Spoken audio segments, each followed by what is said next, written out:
नमस्ते दोस्तों। मेरी बहुत दिन से ये चाहत थी कि मैं आपको बुद्ध धम्म के बारे में कुछ बता दूं कि बुद्ध एंड हिज धम्मा क्या है। क्या क्या है बुद्ध एंड हिज धम्मा में। मैंने पिछली बार भी कह चुका था कि मैं आपको बताऊंगा, नहीं बता पाया, इसलिए मुझे माफ कर दीजिए। और उसी में शब्दों को अभी से स्टार्ट करता हूँ। ही स्कूला बुद्ध एंड धम्म में ही स्कूला पार्ट 1 है।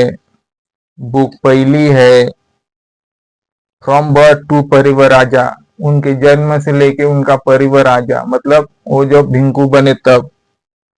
ही स्कूला going back to 6th century BC before common era. Northern India did not form a single sovereign state. ये नॉर्थन इंडिया की बात है। ये नॉर्थन इंडिया की बात है जो कि एक सिंगल सोवरेन स्टेट नहीं थी। कब की बात है? 16th century BC की बात है। सिर्फ एक ही सोवरेन स्टेट नहीं थी। जैसी हम अपने राज्यों को भी एक ही हमारा सोवरेन स्टेट नहीं है, सभी सोवरेन स्टेट है, सार्वभौम स्टेट है, जो चाहे वो अचीवमेंट कर दे। सबको स्वतंत्रताएं थी तब। कुछ थी, राजेशाही भी स्टेट थी। आगे क्या कही चलते हम। The country was divided into many state. जो देश था वो डिवाइडेड था कितनी तो भी स्टेट में। जो कंट्रीज थी सम लार्ज थी तो कुछ बड़ी थी तो कुछ कम थी जो स्टेट थी। Of this some were monarchical and some non monarchical. कुछ राजेशाही थी तो कुछ अराजेशाही थी। जो राजेशाही होता था राज्य, वो जो राजा था वही होता था, और जो उनका वंश होता था, जो राजा की रानी होती थी मतलब वो उसका ही बच्चा होता था। इसे कहते हैं हम मोनार्चिकल, राजेशाही। और जो नॉन मोनार्चिकल है वो लोगों द्वारा नियुक्त होता था, उसे लोग चुनते थे। दी मोनार्चिकल स्टेट वेयर, जैसी हमारी सोवरेन स्टेट है, मैं कुछ नाम बता दूं। नॉर्थन की बात कही है, मैं नॉर्थन से ही आऊं। स्टेट की बात कही इसलिए मैं स्टेट कहता हूं। हिमाचल प्रदेश, उत्तराखंड, पंजाब, हरियाणा, उत्तर प्रदेश, मध्य प्रदेश, राजस्थान, सिक्किम, बिहार, झारखंड, हमारा नॉर्थ ईस्टर्न में क्या क्या आएगा? अरुणाचल प्रदेश आएगा, आसाम आएगा, मेघालय आएगा, त्रिपुरा आएगा, मिजोरम आएगा, मणिपुर आएगा, नागालैंड आएगा, फिर इधर छत्तीसगढ़, मध्य प्रदेश, महाराष्ट्र, गुजरात, केरला, गोवा, तेलंगाना, आंध्र प्रदेश, तमिलनाडु। ये ऐसी स्टेट हमारी थी, तब भी वैसी स्टेट होती थी, कुछ वैसी की तरह। तो मोनार्चिकल स्टेट है where altogether 16 in number. उस समय 16 राज्य थी, 16 इन नंबर, जो कि हमारा वेस्टर्न पार्ट, नॉर्थन पार्ट है, मतलब वो गंगा के ऊपर वाला, जो गंगा नदी बहती है उधर से ही हमारा नॉर्थन को हम इंडिकेट करते हैं, और उधर ही कपिल वस्तु है।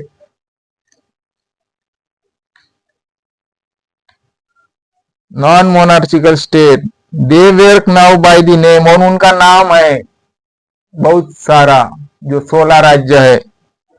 अंगा, मगधा, मगध तो अपने आप में बहुत बड़ी हस्ती थी। उनके राजा बलवान होते थे, कोई भी आता था तो वो कतरा जाता था कि इस राज्य पे कैसी एजिटेशन करे, आक्रमण करे।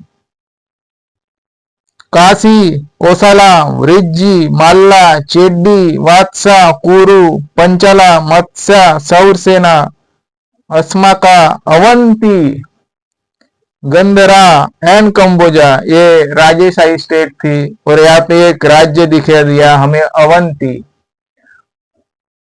बरडी में मैं एक हॉस्पिटल में गया था, तो वहां का मालिक बुद्धिस्ट है कि नहीं है हमें पता नहीं, पर वहां पे भगवान बुद्ध की बहुत बड़ी मूर्ति रखी थी। जो स्टेयर केस है, मतलब वहां पे दो हॉस्पिटल्स है, दो बड़े बड़े हॉस्पिटल थे, पर जो ज्वाइंट जो वहां पे पुलिया था, उसके पुलिया के बाजू में बुद्ध की मूर्ति रखी थी।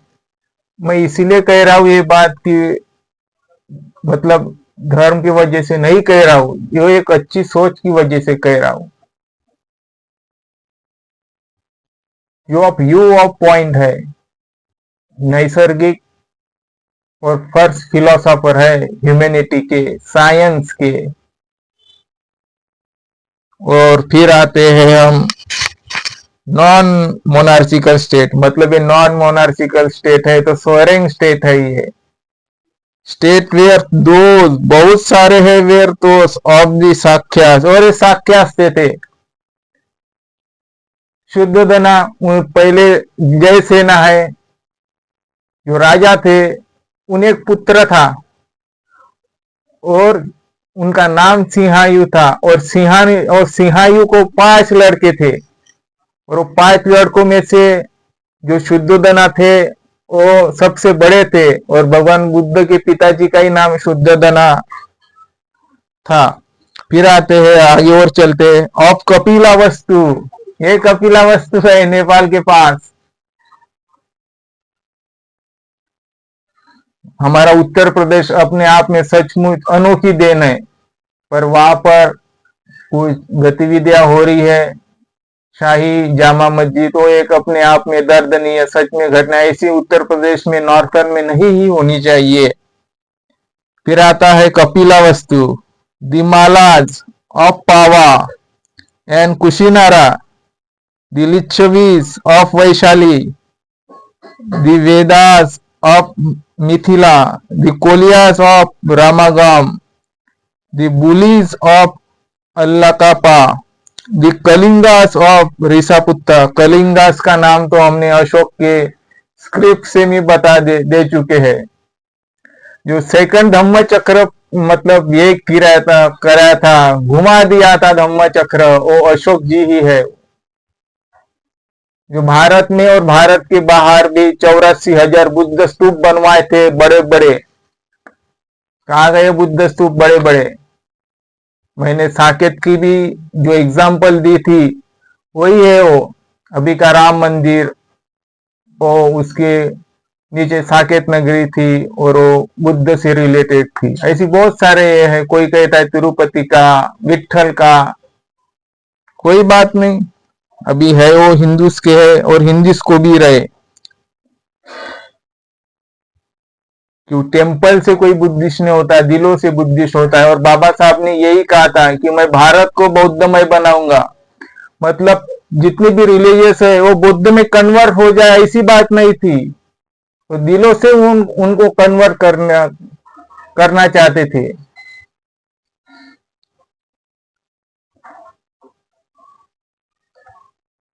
बागास with their capital of सुमुसारा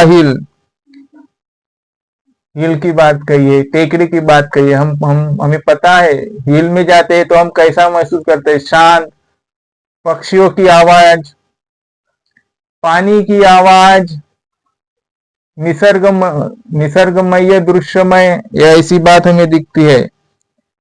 the monarchical state were known as janapada and the non monarchical as sangha और गाना।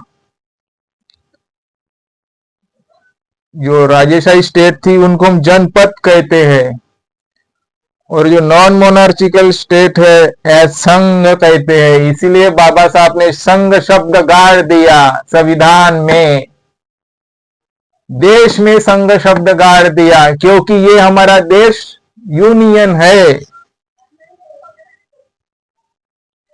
यूनियन शब्द है देश में। जो हमारी राज्य है वो राज्य से मिलके यूनियन बनेगी, देश बनेगा। और फेडरल का अर्थ कह दूं, फेडरल शब्द यानी कि जो राष्ट्रपति, जो एक राजेशाही ही हो, तो राष्ट्रपति क्या कहता है, अपने जो मिनिस्टर है उन पे मतलब ये करते हैं, जो वो चाहेंगे वो होगा। और संघ क्या कहता है, जो ग्रुप ऑफ मिनिस्टर है, ग्रुप ऑफ कोई भी है, वो हेड ऑफ द स्टेट को गाइडलाइंस करेंगी, जैसे हमारी प्रधानमंत्री को ग्रुप ऑफ मिनिस्टर गाइडलाइंस करती है, ये है संघ। और जिसे हम गाना भी कहेंगे, नॉट मच, तसं नाही, तैसी नहीं, is now about the nature of the polity of the साख्यास। जैसी हम पॉलिटी साख्यास को देखता है वैसी बात नहीं है। ऑफ कपिल वस्तु, ये कपिल वस्तु की बात है। वेदर इट वॉज रिपब्लिकन और ओलिगार्चिक, ये रिपब्लिकन स्टेट थी, मैंने पहले ही कह चुके हैं, जो कि हमारे प्रियम्बल में शब्द है रिपब्लिकन, ये हम गणतंत्र है। गणतंत्र यानी जो इस देश का शासक बनेगा वो मतलब किसी वंश नहीं बनेगा, ये लोगों द्वारा बनेगा, ये लोगों की बात सुनेगा, लोग जो चाहे वो करेंगे इस देश में। पर अजमेर की बात कहे और संभल की बात कहे और कोई धर्म हो, जो सरकार है वो अपना ही अधिकार चला रही है धर्म पे, मजहब पे, तो सरकार धर्म पे हावी हो चुकी है। हमें ये बात समझ लेनी चाहिए कि जो धर्म चलाएगा वो लोग चलाएंगे, ना कि सरकार चलाएंगी। सरकार का दायित्व है कि डीपीएसपी को फॉलो करे, जैसे हम हमारे महाराष्ट्र की मुख्यमंत्री पे आवास योजना का ये किया था, वर्षावास का जो किया था, वो उनकी पर्सनल गाइडलाइंस होंगी, पर मैं उससे ना खुश हूं ना नाराज हूं। पर मुझे को ये पता है कि अगर ये ऐसी चीजें होती है तो ये थोड़ा सा क्रिटिसाइज वाली बात होती है। मैंने मेरी बहना को कहा था, अगर ये मुख्यमंत्री आवास पे अगर यही जो चीजें अगर कोई हिंदूस की होती थी, मुस्लिम की होती थी, जैन्स की होती थी, सिख की होती थी, तो आपने उसका क्रिटिसाइज किया रहता, खास करके हिंदूस की होती थी तो तब भी आपने वेलफेयर क्यों नहीं मनाया। अगर हमारे प्रधानमंत्री मुख्यमंत्री कई धर्म में जाते हैं तो वैसे हमें उनका रिस्पेक्टफुल करना चाहिए, नहीं करना चाहिए क्रिटिसाइज, ये भी हमें बात ध्यान में रखनी चाहिए। क्योंकि यहाँ पे रिपब्लिकन शब्द का अर्थ है, इसीलिए मैं पॉलिटी से रिलेटेड बताता हूँ। और पॉलिटी जो है संविधान में प्रावधान है, article 25 to 23,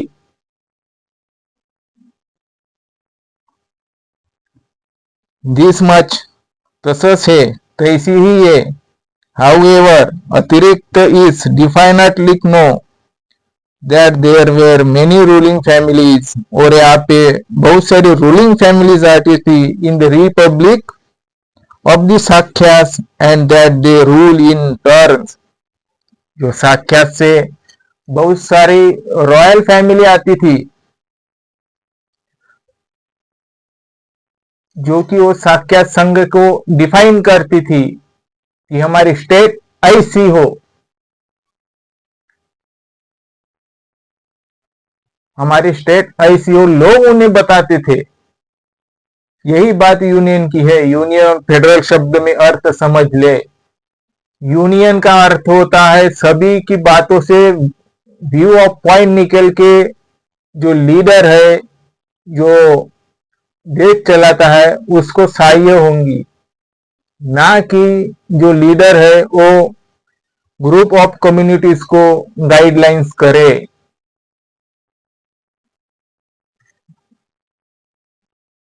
the head of the ruling family was known as raja. जो मुखिया होता था रूलिंग फैमिली का, उसे जैसे हम राजा कहेंगे, ऐसी नॉलेज थी एट द टाइम। और उस समय of the birth of Siddhartha Gautama, और उस समय भगवान बुद्ध का जन्म हुआ, सिद्धार्थ गौतमा। कौन से साल में? 16th सेंचुरी बीसी में। It was the turn of Shuddhodana to be the raja. और जो शुद्धोधना चाहते थे, उनके पिताजी है, उनकी यही चॉइस थी कि मेरा बेटा राजा बने। मैं ये बात पहले भी कह चुका हूं कि अपने जो माँ बाप है वो सही ही अपने बेटे को राय देंगे, और बेटे ने सभी बात माँ बाप की सुननी चाहिए। ये शायद गलत ही है थोड़ी बहुत, क्योंकि माँ बाप का दिमाग और बेटे का दिमाग अलग है। सब अपने दिमाग से अपने जो ये है पार्ट में माहिर होते हैं, तो उन्हें अपने सहूलत से और हैसियत से जाने दे, उन्हें फ्रीडम कर दे। The Shakya state was situated. अभी पढ़ाई की बात है तो कह दूं कि पढ़ाई में बहुत खर्चा लग रहा है। एक इंसान के ऊपर घर वगैरह नहीं चलता। लोग अपने बच्चों को स्टार्टिंग में इंग्लिश स्कूल्स में डालते हैं, फिर मिडिल में आते हैं, और फिर शायद मातृभाषा की तरफ आते हैं। तो ये हमारे देश में ऐसी चीज हो। हमारे जो अभी जो ट्रिनिटी गवर्नमेंट है, वो थर्सडे को दिल्ली में गए, हमारे गृह मंत्री है, उनके आवास पे रात को मीटिंग हुई। जो सोच निकल के आएंगी वो सोच अच्छी ही होंगी, और हम यही उम्मीद करते हैं कि जो शिक्षाएं है उनको प्राइवेटाइज ना करके पब्लिकली कर दे, तो हमारी स्टेट जो है वो इंडिपेंडेंट है कि नहीं। जो राज्य में गतिविधियां है वो यूनियन की हैंड ओवर है कि नहीं, हमें ये भी देखना है। क्योंकि राज्य में कोई भी होता है तो हम यूनियन की तरफ जाते हैं, और यूनियन गवर्नमेंट या होम मिनिस्टर ही हमें गाइडलाइंस देंगी। यह ऐसी बात सच है, और हमारे राज्य के लिए अच्छी है या नहीं है, ये भी हमें सोचना चाहिए।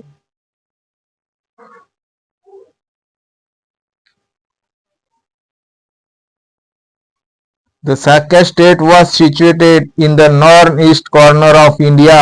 जो साक्य राज्य था और नॉर्थ ईस्टर्न था, जो कि मैं अभी कह चुका हूँ। जो नॉर्थ ईस्टर्न का साइड वो नेपाल, उत्तर प्रदेश, सिक्किम और नॉर्थ ईस्टर्न, जो अभी के टाइम में बहुत हरा भरा है, उस टाइम में क्या होता था? It was an independent state, और स्वतंत्र राज्य था। और जो शुद्धोधना थे वो वेल्दी पर्सन थे, ताकतवर राजा थे। But at a later stage the king of Kosala, जो राजा था कोसला का, had succeeded in establishing his paramountcy, और वो शिकन ओवर इट, वो शिखर के ऊपर कुछ तो भी करना चाहते थे, और वो स्थापित करना चाहते थे सक्सीड, उत्तराधिकारी आप कोसला का, शायद उनकी पुत्री होंगी। The result of this paramountcy was that the Sakya state could not exercise certain sovereign power।